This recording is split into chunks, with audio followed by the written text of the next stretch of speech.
Hold on a moment.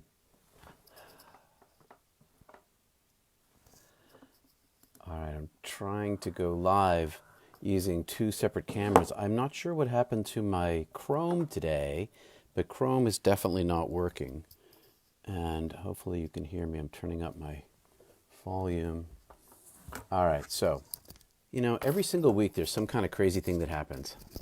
And this week, just as I was about to go live, I looked down at my Chrome, which is the software that I'm using, and it said to me on my iMac that, I'm going to turn my light here. It said to me on my iMac that it's not working. So it's working on my phone, so that's what I've decided to use, my phone. And I'm going to turn you around on Facebook so you can see, well, that doesn't really work. Too much glare. Anyway, so I'm live streaming in two locations today on YouTube, which is apparently taking its time to get spinning up, going live, and on Facebook using my camera. Not ideal. So anyway, every day I seem to have some kind of tech issue with going live here. So this is May 10th, and I'm Reverend Peter Panagore, MDiv. You can call me Peter. This is Not Church. For several weeks, I've been experimenting with ways to feed the people, and I wonder, is this working? Is it working? I don't know. I'm hoping so. People keep showing up, but I want to know if this is feeding you spiritually, if you're getting the food that you need to help sustain you. And I'm looking to try to find the sweet spot. So I need your comments about what you hear today and what you see, and tell me if I'm achieving my goal with Not Church. And my goal is to feed the spiritually hungry. That's my goal. And to have conversation and to do it in an open way. Now, I'm a mystic with theological training and preaching experience, trying to reach into the hearts of the people. And I know that the words that I speak, or the words that are written in the scriptures, or the words that anyone speaks who's in the presence of the light, carries the light itself. But all words we use about God are metaphors. Even the word God is a metaphor. And the scriptures point us toward meaning. So I've been trying to look at the scriptures to find the meaning that's hidden inside the words. And each of us needs to seek the meaning inside our own hearts, because that's where the light is.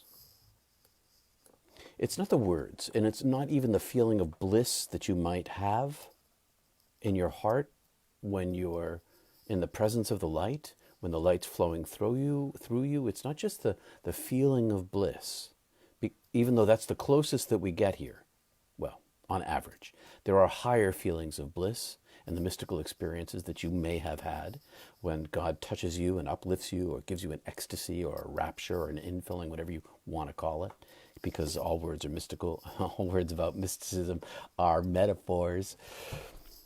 Anyway, even bliss, even the experience of bliss that we have is filtered through the body. It's filtered through the ego, through the brain.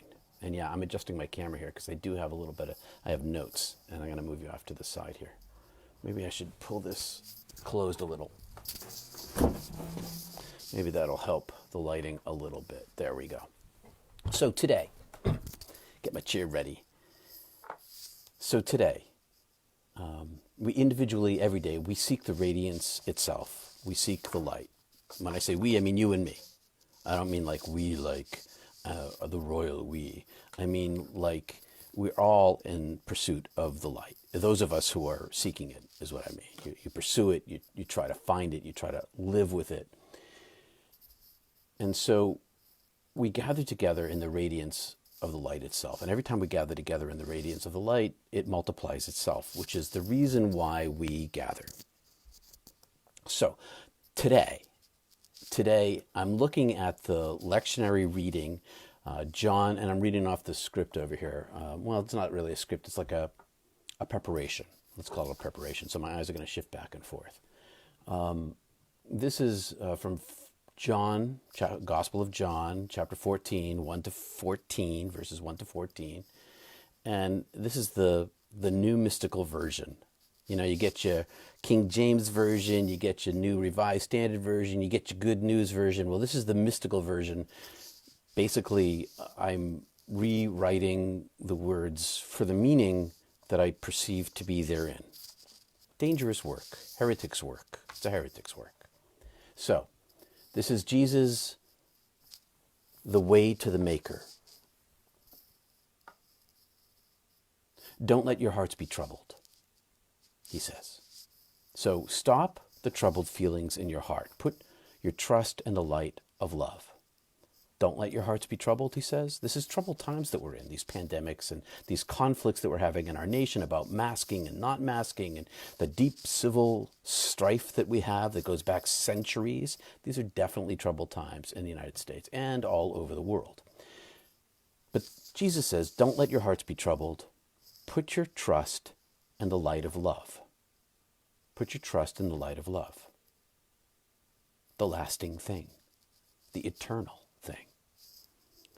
Put your trust in God and also in me, he says. Put your trust in God and also in me, he says. Trust that the love light lived in Jesus. You can trust that the love light lived in Jesus. And yeah, I'm looking all over the place because I'm also looking at my screen at the same time without my glasses on because I know they reflect. So, doing the best. Put your trust in God, he says, and trust also in me, he says. Trust in him. Trust in the love light that lived in Jesus. I think that's what it meant. Trust in the light that lived in him. There's more than enough room in my Creator's home. There's more than enough room in my Creator's home. There's more than enough love in heaven for all of us. There's space enough in heaven in the love for all of us, all the time. If it were not true, would I have told you that I'm going to prepare a place for you, he says. If it were not true, would I have told you that I'm going to prepare a place for you? Why would I lie, is what he's saying. Why would I lie, he says. Why would I tell you a false thing? I'm your friend, he says. When everything is ready, he says, I will come and get you so that you will always be with me where I am and you will know the way to where I am going. When everything is ready, I'll come and get you so that you will always be with me where I am and you'll know the way to where I am going. When you die, the light's going to come and get you and take you home. When you die, Jesus will come and collect you. And maybe Jesus will come, or an angel will come, or the light will come, or your Aunt Joe will come, or your spouse, or somebody comes to collect you and shows you the way home. That's pretty near-death experience to me. No, we don't know the way, teacher, says Thomas. We have no idea. I'm looking around my camera here. We have no idea where you're going. So how can we know the way? Tom's like, we don't know where you're going. And he says, well, before I tell you what he says, I will make sure my camera doesn't fall off the stand here. It's hard to understand where Jesus is going if you haven't been there. I mean, really, it's hard to understand. Unless you've been touched by the light itself, unless it's been entered into you in a way that's been transportive or remaking or rebirthing for you, when your heart is opened up and you get this noetic understanding that comes out of a mystical experience, your personal one, whether it's maybe a person who visited you after they were dead and had been shown the way home. This camera rig. It's made up. I made it up in 5 minutes. That's why it's all falling apart here today. Anyway, we're holding it together. We're holding it. It's hard to understand what he means. So Thomas doesn't have any idea. But in this particular passage, Thomas is sort of a stand-in for all the people who have no idea what Jesus is talking about. He's a literary addition, you could say, representing us. We don't know where you're going, Jesus. It's hard to understand unless you've been to heaven. I didn't. Nobody really does. It's a very, very different thing. It's a very different thing. Jesus told him, and here's the crux of most of Christianity right here. Jesus told Thomas, I am the way, the truth, and the life. No one can come to God except through the I am. If you had really known me, you would know my Creator. If you really knew me, says Jesus, you'd know my Maker. If you knew my heart, if you saw my radiance in true, you would know my Maker. From now on, you do know the I am and have seen the I am. Forever and ever, now on, you know the I am and you have seen the I am in me, says Jesus. You see the radiant light inside of me. You see the radiance inside of me, he says. I am, that's what you see. The I am who I am. And this is the key. The I am who I am is the verb to be. It's isness, is in the present tense, to be, to exist. The I is, was, and will be, and will is. The now, the present, here, eternal now. Even though the closest to Jesus didn't fully see or understand, they could see, if they could have seen, that they would have known. But Jesus is telling the people closest to him, you don't really get me. You don't really get me. If you really got me, then you would know, because you would see the radiance inside me, that the I am is me. Now, I think they're pretty sure that they fed off his light, that they knew enough and they felt enough from him, that they followed him, and they stayed with him because of the radiance of him. But even so, they didn't really truly see. So then Philip says, Teacher, show us the light, and we'll be satisfied. Show us God, and we'll be satisfied. You show us God. Jesus is like, you've been with me all this time, Philip, and you don't get me? And not only that, in the other 3 Gospels that are in the Bible, because there's a bunch of other Gospels, lots of them, online at Vanderbilt, I think at Vanderbilt University or Wesleyan, anyway. In the other Gospels, before this would have happened, the disciples would have seen the transfiguration on the top of the mountain. For you Bible people, having gone to church your whole life, you know the transfiguration where Jesus is on top of the mountain and I think it's Abraham and Moses come and appear, where they all are this glowing radiance of white light and they have this conversation.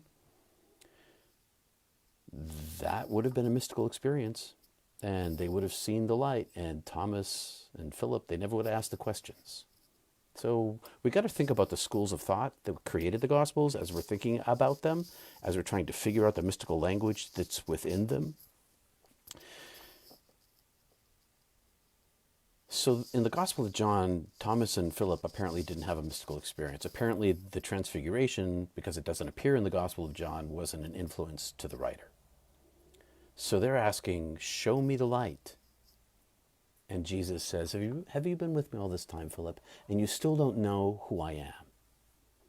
Anyone who's seen me has seen the light, he says. So why are you asking me to show God to you? Don't you believe that I am the light and the light is in me?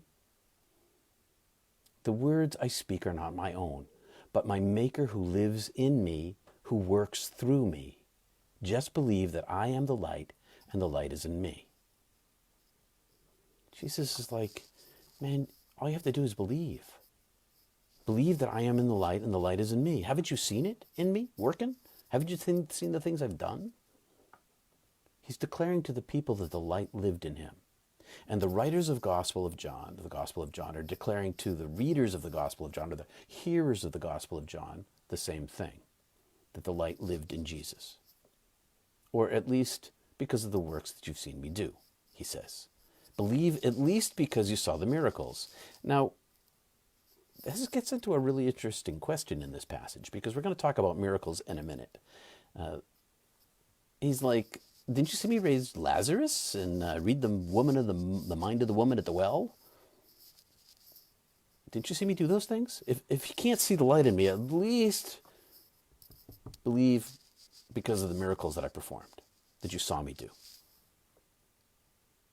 I tell you the truth. Anyone who believes in me will do the same works I have done.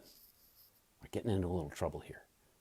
If I tell you the truth, anyone who believes in me will do the same works I've done and even greater works because I am going to be with the Maker. So here's a problem.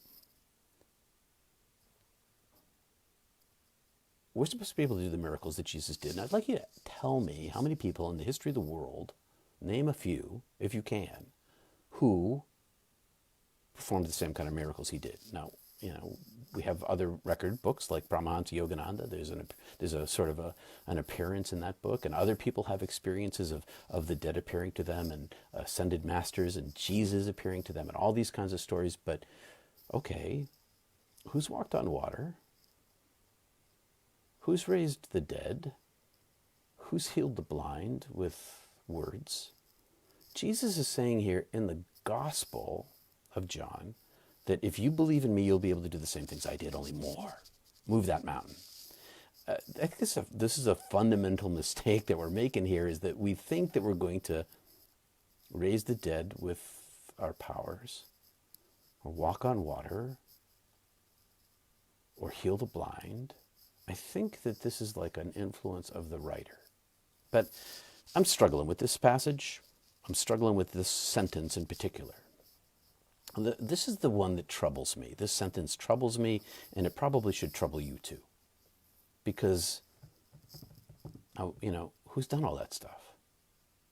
And so maybe the writer of the gospel was overstepping a little bit. And because Jesus wasn't talking about doing these kind of miracles. I think that Jesus was talking about another kind of asking and receiving. You can ask anything in my name, he says, and I'll do it. Anything in my name, and I'll do it. And the reason is that so that he can bring glory to the Maker. It says, so that the Son can bring glory to the Maker. Ask for anything in my name, and I will do it. Now, I think this is the crux of the whole thing. I think we've been asking for the wrong things. I think we misunderstood him. Call me a heretic if you want to, but I don't think it's ever been about miracles. I don't think it's ever been about walking on water. I don't think it's ever been about raising the dead, nor healing the sick or giving sight to the blind. I really think it's about asking for the treasures of heaven. I really think his mystical perspective was always about the interior connection to the holy. Being with and seeing the I am inside. The I is who I is. And that the treasures of the heart are not the things of the world. It's not whether you can make something happen for yourself, which is wonderful if you can, because I think that the law of attraction is real. I think you can create your future. And there's lots of ways to do that. But I do have to ask that if everyone who tries to manifest millions in their lives aren't, some are and some aren't.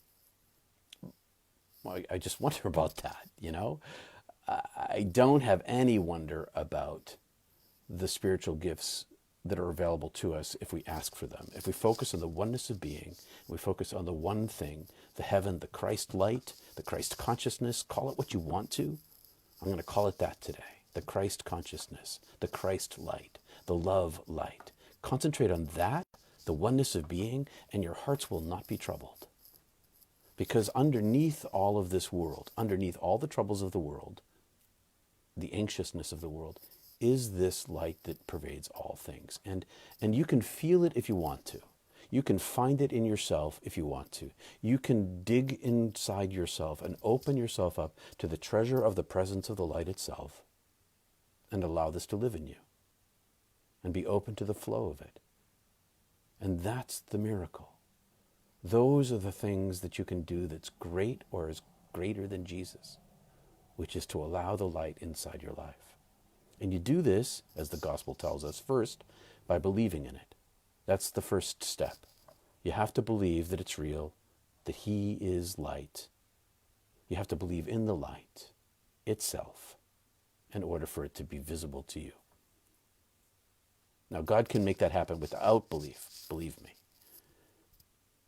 But the most common way is to believe first and then to seek. Seek and you will find. Open your heart and you will find this treasure of life. Open your heart and you'll find the flow of the living being, of the oneness of being. Seek not the miracles of the world. Seek the miracle of heaven. And then your world unfolds through this lens of light. And whatever happens in life becomes manageable. Maybe not solvable, maybe not healing, but manageable interiorly. Because the eye is not focused on the physical world, the eye is focused on the heavenly world, which gives strength in the physical world, gives courage in the physical world. Well, my friends, ask and you'll receive. Ask for the light and you'll get the light. Pursue the light and you will find the light. And this will guide you and fill you your whole life. So, I'm available for help. I want to know if this is working for you.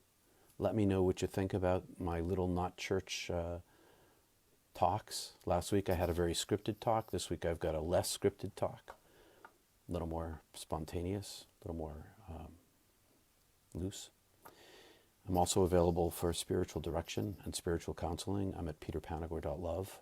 And I want to know if this is working for you. If this is feeding your soul, then I'll continue doing it. If it's not feeding your soul, I'll find another way to feed your soul, because that's my goal here. My goal isn't anything other than that, but to bring the light itself more fully into the world.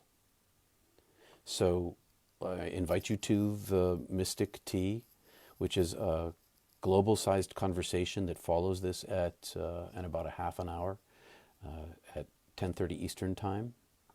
And I welcome you to that, to come and talk about your spiritual experience. And I ask you to find the link that I will post up, because I had it posted on this video, this live feed this morning, before Chrome interfered with my production. So I'm not sure what's going on with Chrome, but it was telling me that I needed to update my version, but I didn't. I checked. I was up to date. So there was some interface thing going on here between Chrome and Facebook. Don't know what it was. All right. All right, my friends. I'm going to, it's almost 10 o'clock, and I'll see if I can, I can see your questions popping up in your comments, but I can't respond on my phone without dangerously tipping it over or knocking it down. And I haven't even looked over at YouTube yet. It's still not even freaking working on YouTube. Oh, wait a minute. It is. I have at least one person over there, but it's still saying going live. That's crazy. I'm not sure what's going on with the technology today. Anyway, my friends, I'm going to say farewell. Let me know if this is working. Your support is helpful. Am I starting a new Not Church? Maybe. I don't know. That will only come to the conclusion with an understanding is if people want this to happen. So people want it to happen, I'll continue doing it. If not, then I'll figure out another way to do it. In the meanwhile, I will see you in a half an hour. I'll post up the link for the Zoom meeting room, and peace and love. And if this shows up on my Facebook feed, I'll come back and look at the questions. We'll see what happens. Peace.